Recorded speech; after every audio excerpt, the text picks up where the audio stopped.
Well, hello, Laure, and thank you for Hello, making the Eddie. time.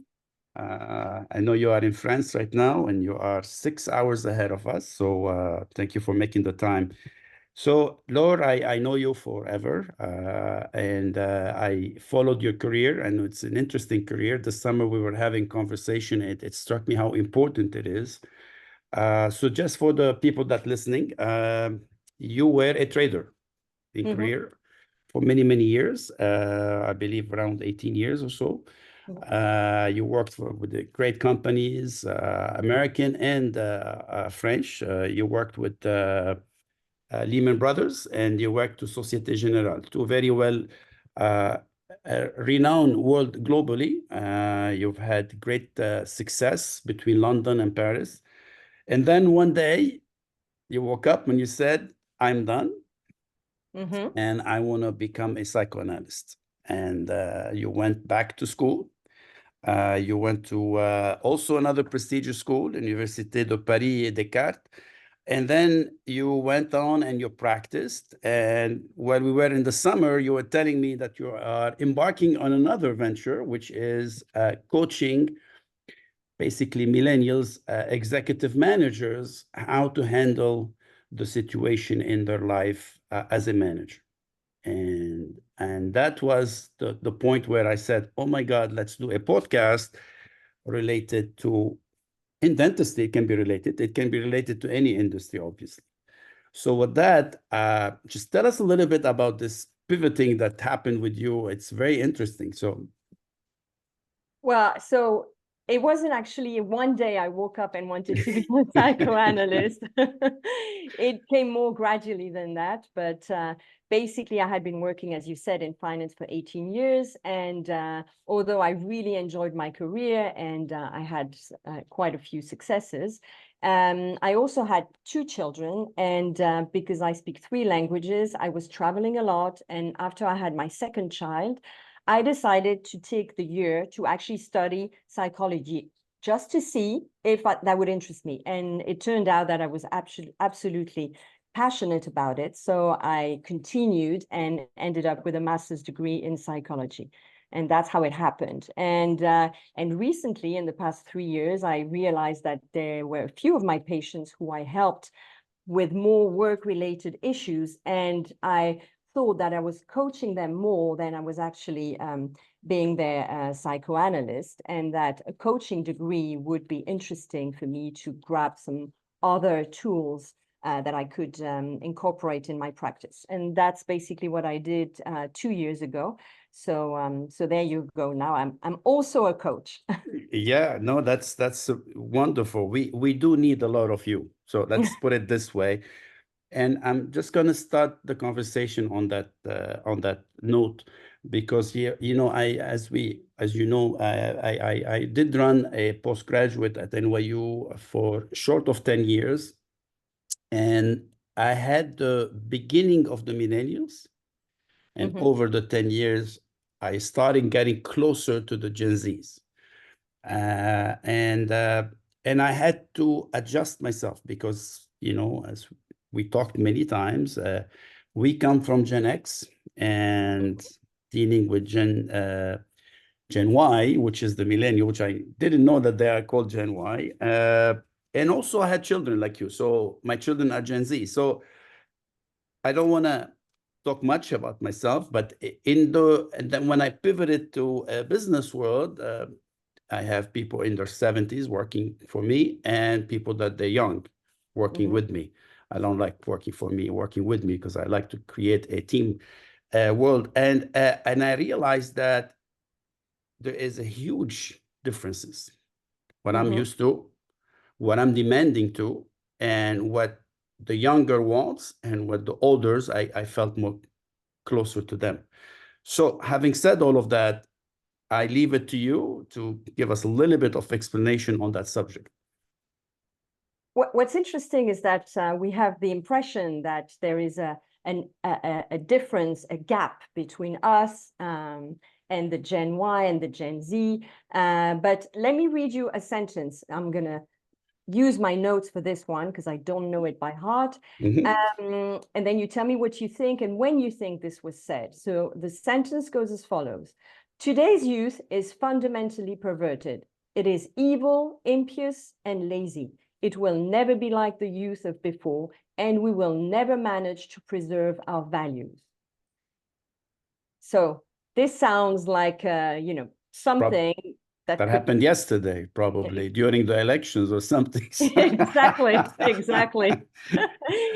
And interestingly enough, this was said in 1987 by a psychologist called Paul Václavic. So he was saying that same sentence, and people were just like you expecting it to be from yesterday's paper, something that could have been just very recent. And actually, this was written and found on Babylonian tablets from 3,000 years ago.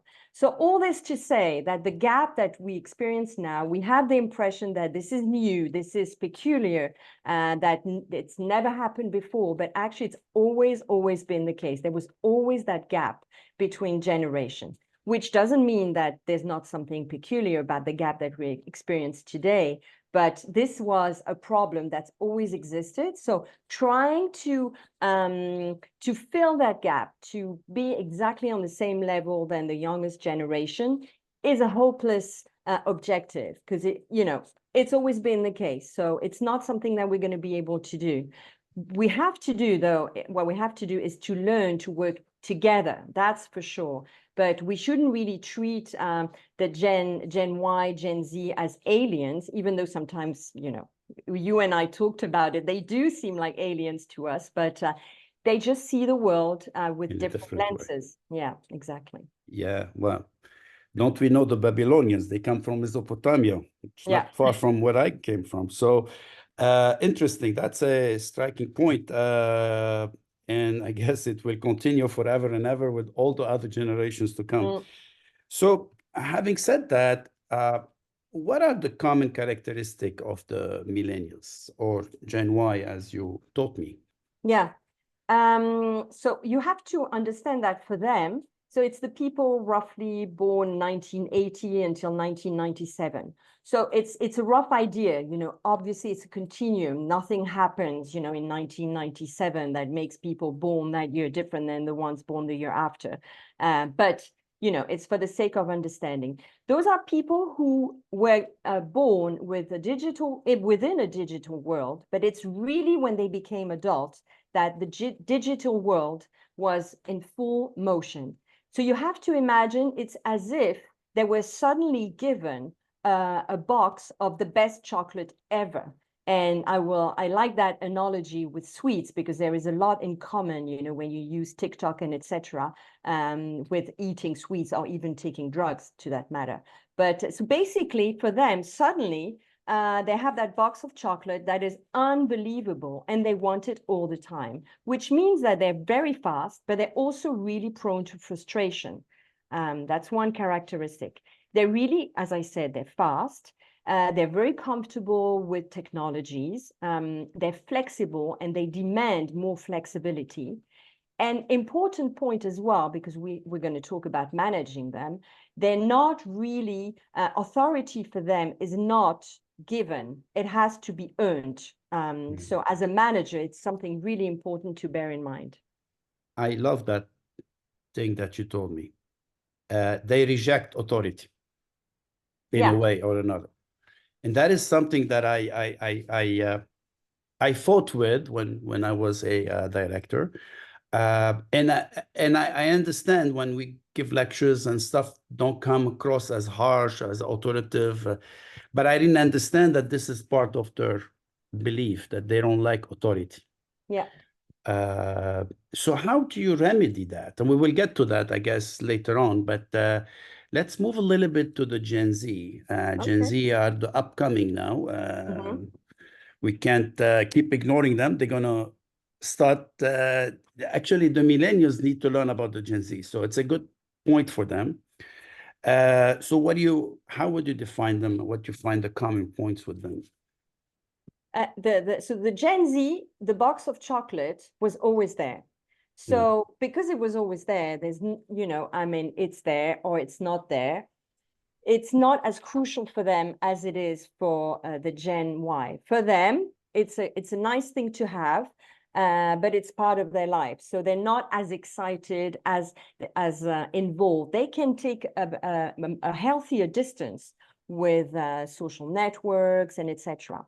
So that's very positive. On the other hand, they're the generation that grew up with helicopter parents. You know, the helicopter parents are the overprotective parents who are always worried that something's going to happen to their children, which means that Gen Z is more, how can I say that, prudent. You know, they're more careful. They tend to stay at home with their parents much later.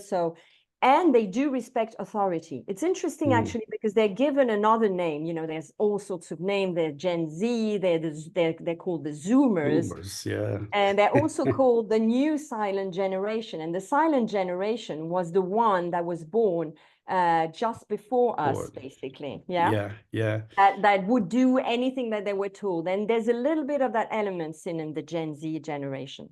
Interesting. And we think that they are rebellious. It's actually the only one, I guess, the rebellious are the millennials so far. So yeah, interesting. So let's focus on the millennials, because millennials right now, and just to give it a little bit of, because when I was preparing for the podcast, I have this wonderful lady that helps me putting it. So we were playing with the title, and she told me, but we are the workforce, because she's millennial. I said, well, let's define what's a workforce. We have the baby boomers, which is the after 50s to the 60s, and then there is the Gen X from 64 to the 80s, and then the millennials. So when the baby boomers are getting to retirement now, Gen X is taking over the biggest load, while millennials are moving up. And eventually they will replace the Gen X. So that takes another decade or more. So they are not the real workforce holding everything, but they are part of the workforce, obviously. So with that, let's talk about they've always been called that they have a lack of commitment. I read that all the time. And I don't want to be disrespectful, but what do you think about that term? Is this a correct term? Again, you have to think about the fact that we look at them with our lenses. So for us, commitment, being engaged at work was pretty much a given. You know, I don't know about you, but for me, my first career was something that my parents pushed. I mean, they didn't push me to go to finance, but I did a business school, and that was my parents pushing. You know, I didn't really question that. I didn't ask myself if it made sense or anything. They registered me to the exams. I had no choice other than taking them. There you go. Exactly. And we didn't discuss that. You know, they knew better, so we would do what we were told. So by definition, we are engaged. It doesn't mean that we always enjoy what we're doing. Well, I am now, and I think you do as well. But actually, I want to interrupt you one thing. I didn't tell you the whole story. They registered me to go for the medical concours. We know it in France. But there was 3 options.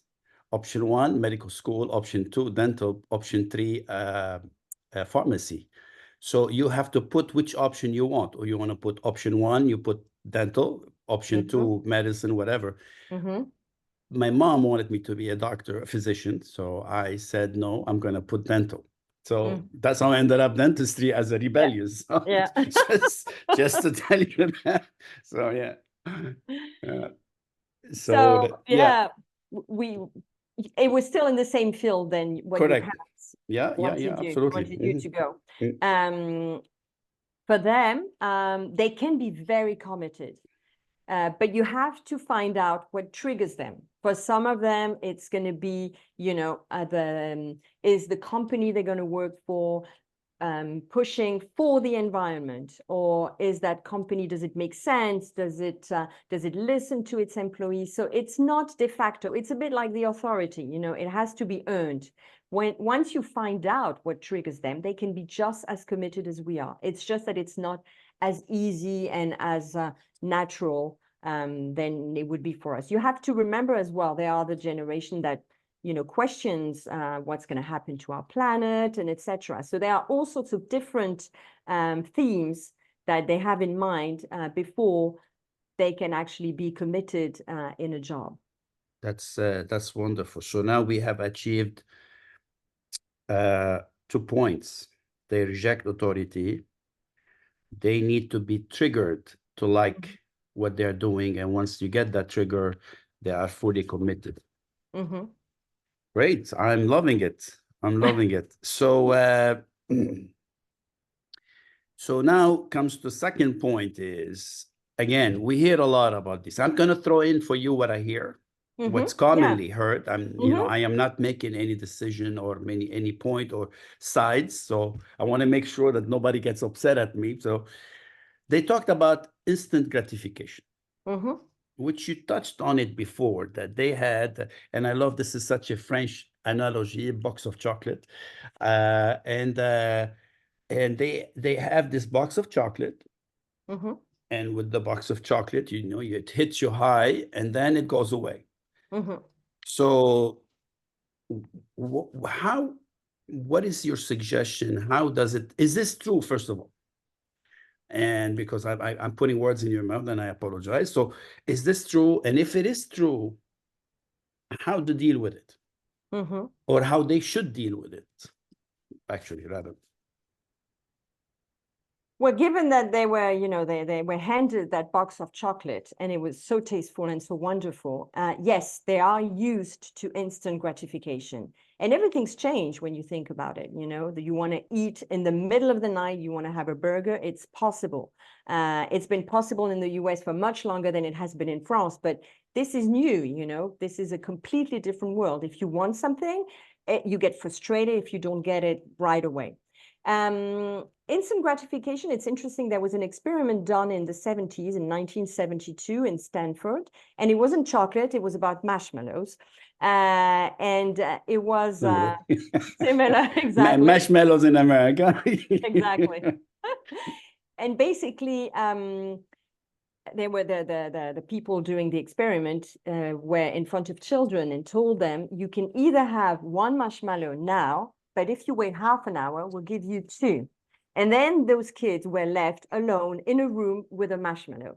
And they were there for 15 minutes. And after 15 minutes, they would see the ones who just couldn't resist temptation and the one who could, who had 2 marshmallows at the end of it. And then they looked at how well those kids did in the future. And actually, it turns out that the ones who could wait were the ones who did better in their work life, who did better health-wise. So there is some positive in the waiting. Part of it, I think, is due to the fact that if you're able to wait, you have a sensation of being worth, you know, a strong worth that you don't have if you give in. You know, watching TikTok, binge watching TikTok is pleasant, but at the end of it, no one feels very good about themselves, you know, having done that. If you do wait, if you struggle with something, then it's different. So we have to teach them. They don't know anymore. And as a manager, you can, of course, explain to them, but, and I'll probably, you know, say that a few times, but telling them something sounds a bit like a lecture. It's much more efficient if they experiment it themselves. So it's not that easy, but it would be important to find a task that takes time, that takes creativity, that takes thinking, and where there's no quick fix. The analogy I would use with parenting is it's like with children growing an avocado tree out of the stone. I don't know if you've ever done that, but it's very easy to do. It takes patience, it takes time, and it's so gratifying. And of course, you can just go and buy an avocado or an avocado tree to that matter, but the pleasure is just completely different. So it's tricky, but at work, as a manager of millennials, I would, suggest to try and find a task that would be a little bit like my avocado tree I'm going to for write it children. down, this avocado tree. I'm going to experiment it. Yeah, no, what I'm trying to do is I'm trying to put up what you're saying in it. So they reject authority. They need to be triggered to be excited and committed. They lack basically patience, but if you show them the positive outcome of the patients, then they can enjoy it themselves. So that brings us to the third point that we always hear about, life-work balance. And that is probably, this is one word that throws everybody off against that generation, because I think it's misunderstood. I think by both, by the ex-boomers and themselves, I believe. Yeah. And that's what I wanted your opinion on it, because you guys call it a little bit different in France. You can please say it in French. It will sound very beautiful. Go ahead, say it with them. No, but I think you're right. There's a big misunderstanding about the life-work balance. Yes. Yeah. So we discussed that before, but it's true. I find that quite scary, actually, quite striking, that it's called work-life balance, as if there was on the one side life and work would come in the way of life. That's how they see it, though. That's how we think we see it. Yeah. Yeah, exactly. And it's interesting because in France, as you mentioned, we call it l'équilibre vie personnelle, vie professionnelle. So there are two lives, the professional life and the personal life, but they are both part of life. And I believe that's a very important point. Work needs to get its credentials back. I mean, we have been, work is meant to be tiring, and it is. I mean, to a lot of, to a certain extent, it's not always pleasant and etc. But it's part of life. And a very important thing is that through work, we can regain a conscious of our worth. Sometimes, that's what we see in psychoanalysis. From our childhood, maybe we had, parents who were not always supportive. And work is the one area where you can gain that self-confidence that you might have been hurt by past experiences. So, it has a lot of benefits, but right now we're making it look like it's the evil, and it isn't. One thing I would like to just say quickly is also the fact that work has changed a little bit, and it is about to change some more with AI, but it has changed from when you started and I started work to now. It's a completely different life at work. There's more processes, it's much more structured. When before we were called for our creativity, we were supposed to have ideas, and now it's more follow the rule. So there is, there's also an element of what kind of work do we give the young generation, and it's not always that appealing. So that brings to this point then, since you're right, the work, especially in corporate. In corporate, you're right, yeah. But unfortunately, dentistry is turning into corporate. So there is processes, and there is goals, and there is this and that and this, and it's, since they reject authority, in their mind that work is authority, because it's based on processes and stuff, so there's no joy in it anymore. So that begs the question, in dentistry, we used to be an independent, we used to open our own offices, be our own boss, but the millennials ran away from that responsibility because they thought that this will put them onto the ground, and they wanted to be working, getting a paycheck, and then end of the day leave, and I don't have to deal with this. So in reality, if we dissect what you said, that means they're themselves, they are not understanding what they are running away from in reality. Yeah. Because being independent, work for yourself, build your own, it's a commitment. It comes with responsibility, but it's free in the same way. You don't have to do these processes that corporation impose on you. So that's beauty. Yeah. And that beauty can trigger you to commit yourself because you are doing your own creativity.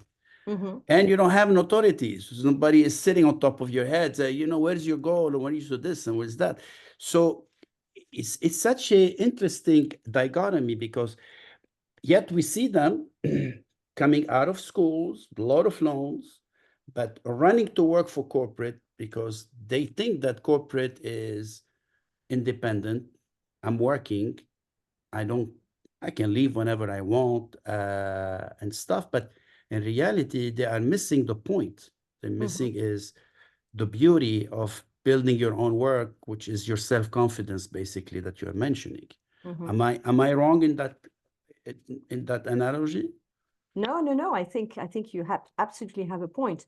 You and I, you know, as independent, we have experienced that. It's not always nice. Sometimes it's hard. But when you succeed, even the smallest things, it's so enjoyable, so fulfilling. So, you know, in a lot of respects, and as you said, there's no boss on top of you. You decide what you want to do, what pleases you. So it's a very interesting way of looking at it. So yeah, I mean, yeah, and it's so where do you think that there are this message that you said, because I haven't heard it. That's why the reason I asked you to do this podcast, because I've been struggling with it. I'm not gonna lie to you. I've been struggling with it. I struggled with it when I was a director training. Was struggling with it, building a business. And I'm worried for the future. I'm not gonna lie to you because I'm a Gen X like you. So eventually we need to get out. You know, and somebody who thinks as that we are eternal, they are lying to themselves. You know, physically it's impossible to do, mentally it's impossible to do. And you know what? It's time to do something different. Right? So you're smart, you recreated yourself. So we are all recreating ourselves. But at the end of the day, one day you say, you know what? Enough is enough. I don't want to wake up at 9 in the morning and see patients and so on and so forth. So millennials needs to take over. And if we cannot get that message that you are mentioning, that there is a beauty of owning your own thing that can give you a self-satisfaction, that goes back to the box of chocolate. It is a gratification. It's not instant, but it is a gratification. Yeah. You don't have the authority because you're your own boss, or you will be your own boss. And on top of it, it triggers you because it's you. It's for you at the end. I just don't understand what are we missing in that picture. I'm trying to. Are we at fault, the Gen X, of not being able to explain that to them, or it is the whole political, whatever it is, that is not doing it. So that's what I'm trying to understand from you as being a psychologist. What are we doing wrong of not explaining these things? So this is so mind-boggling today. And having that conversation, although we have discussions, but now having this conversation, it puts so much in my head. What are we doing wrong?